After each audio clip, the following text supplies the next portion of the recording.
Вонь, камни, роскошь, нищета, разврат. Собрались злодеи, ограбившие народ, набрали солдат, судей, чтобы оберегать их оргию, и пируют. Лев Николаевич Толстой. 5 октября 1881 года. Все чаще говорят, что тогда мы потеряли великую Россию. И это правда. Но не вся. Потеряны были сразу две России. Первая – Россия царей, помещиков, богатых купцов и фабрикантов. В этой прекрасной стране бодро хрустели французской булкой. В ней проматывались состояния и кипели сытые страсти. Обитателей другой России, куда более многочисленной, ждала работа за гроши от зари до зари, голодное и полуголодное существование в нищете и невежестве. К началу 20 века дела у этой России шли неважно. Самая низкая продолжительность жизни среди европейских стран – 32 года против 49 лет в среднем по Европе. Самая высокая детская смертность. Самый большой процент призывников, негодных для военной службы по состоянию здоровья. Значительно более низкий уровень зарплат рабочих в сравнении с развитыми странами. Почти 2/3 крестьянства – бедняки, часто вынуждаемые батрачить на крупных землевладельцев и кулаков. Выращенное ими зерно активно экспортировали. Простой народ при этом голодал, но зато полнели кошельки дельцов. В документальных источниках и классических произведениях русских писателей та горькая правда нашла свое отражение. Одна Россия жила во дворцах, усадьбах и особняках, другая ютилась в избушках, хатах и лачугах, а то и вовсе ходила по миру. Обе России ежедневно встречались. Между ними была постоянная живая связь, ведь все богатство одной создавалось руками другой. Иногда бедная бесправная Россия обращалась к России богатой, искала у нее справедливости, а в ответ получала удар нагайкой, пулю или петлю на шею. Первая мировая стала последней каплей в чаше народных бед. Война – повивальная бабка революции.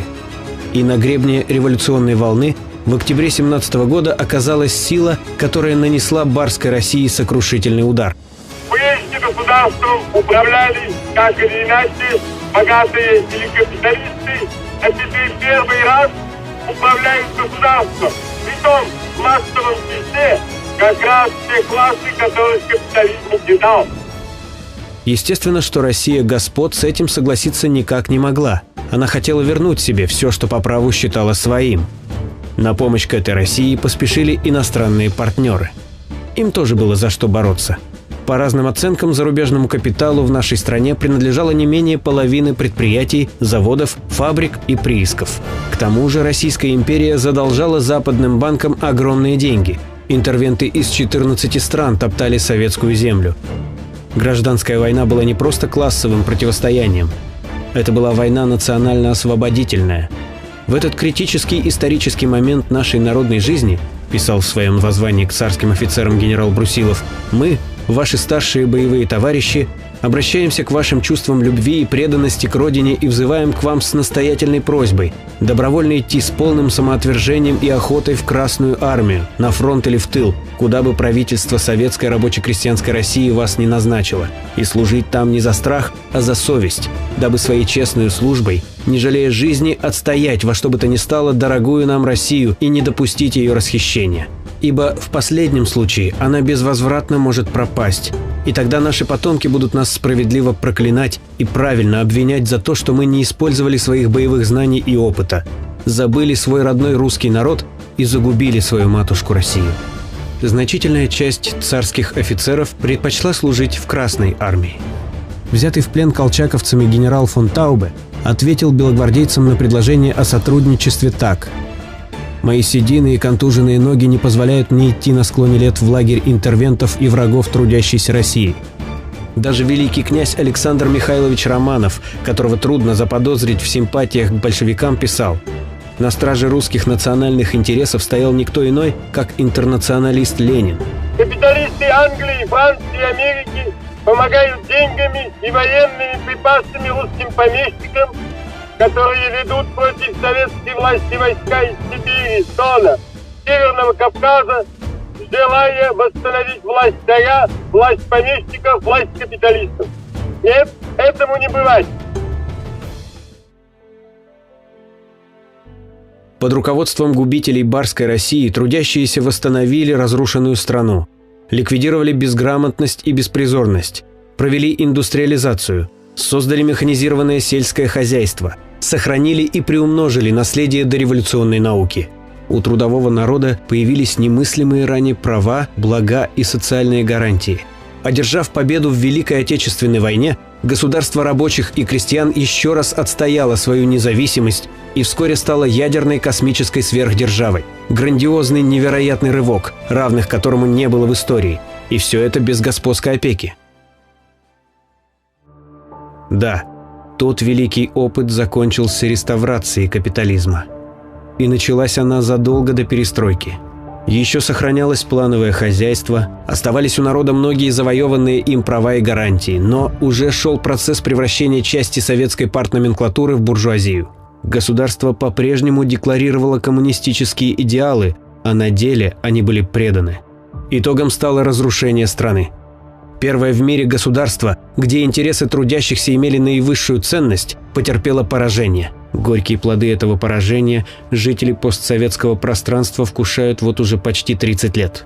Уничтожение промышленности, науки, деградация образования, культуры и здравоохранения, обнищание миллионов людей, демографическая катастрофа, вооруженные конфликты. Капитализм каждый день стучится в дверь к тем, у кого нет больших денег. Он является в обличии очередного экономического кризиса, бездомности, нищеты и разорения. Он приходит как безработица. Он может показаться на пороге вашего дома в виде коллекторов или судебных приставов, или ворваться в вашу жизнь катастрофой, потому что кто-то в погоне за прибылью пренебрег правилами безопасности. И болезнь, на излечение от которой не хватает денег, и растущие цены, и война – это тоже он. Истории успеха золушек от спорта и искусства, людей, которые сделали себя сами, маскируют, но не меняют его сущность. Какую бы скромную одежду ни носили современные миллиардеры, как бы ни старались они показать свою нарочитую простоту, это не может скрыть главного. Горстка богатых и сверхбогатых паразитов живет за счет труда сотен миллионов людей. Как и прежде, тем, что создает класс наемных работников, распоряжается класс капиталистов. Так будет до тех пор, пока сохраняется частная собственность на средства производства. И ничем эту несправедливость не прикрыть. Хотя современные господа в этом изрядно поднаторели. К их услугам глобальная информационная машина, усыпляющая классовое сознание. Капитализм? Какой капитализм? Нет его. Есть только социально ответственный бизнес с успешными предпринимателями и эффективными менеджерами. Классы? Ну что вы, откуда? Сейчас у всех равные права. Есть трудолюбивые бизнесмены, которые всего добились сами. Ты тоже можешь прийти к успеху. Главное, работай как следует, не жалея себя.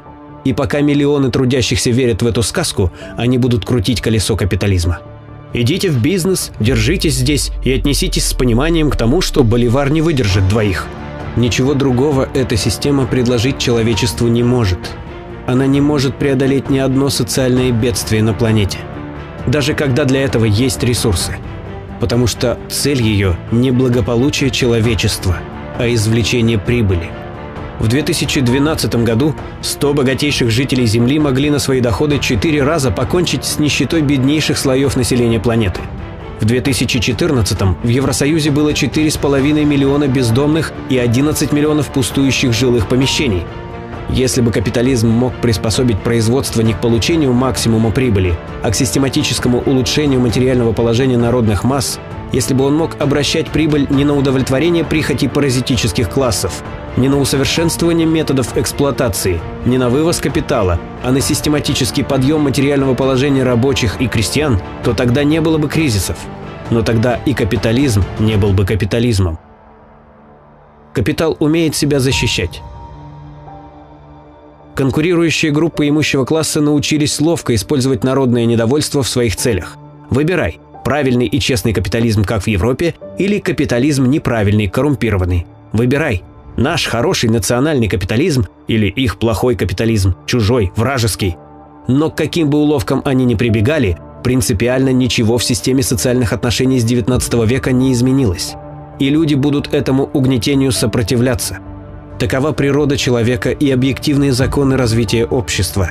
Спартак проиграл как личность, но победил как идея. За Великой Французской революцией последовали реакция и восстановление монархии, Но этот и многие другие откаты в истории человечества были временными.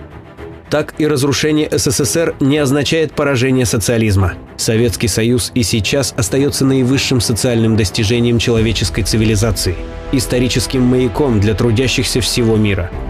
Нынешние хозяева жизни, конечно, будут выставлять события октября 1917 года как ошибку, неудачный эксперимент или даже преступление. Поэтому переименовываются советские названия городов, улиц и площадей. Поэтому не прекращается поток страшилок про 1500 миллионов репрессированных. Реабилитируются и даже героизируются интервенты и пособники нацистов. Такими темпами еще немного и самого Гитлера запишут в невинные жертвы коммунизма. Машина пропаганды рисует дореволюционную Россию потерянным раем. Но позвольте спросить тех, кто в это верит, кем вы себя видите в той идеальной стране? Наверное, барином? Владельцем заводика? Высокопоставленным чиновником? Уж точно вы бы не хотели для себя участи батрака, бурлака, рядового солдата или матроса, и наверняка не пожелали бы собственной дочери получить желтый билет. Конечно, коммунистическая идея для прихватизаторов и эффективных менеджеров преступна, ведь она прямое посягательство на их благополучие. Но хотят они того или нет, противоречие между общественным характером производства и частным характером присвоения продуктов труда будет нарастать. Капитализм давно стал не просто тормозом прогресса. Он привел планету к глобальному системному кризису, уничтожает биосферу и угрожает гибелью миллиардам людей. Что одержит верх?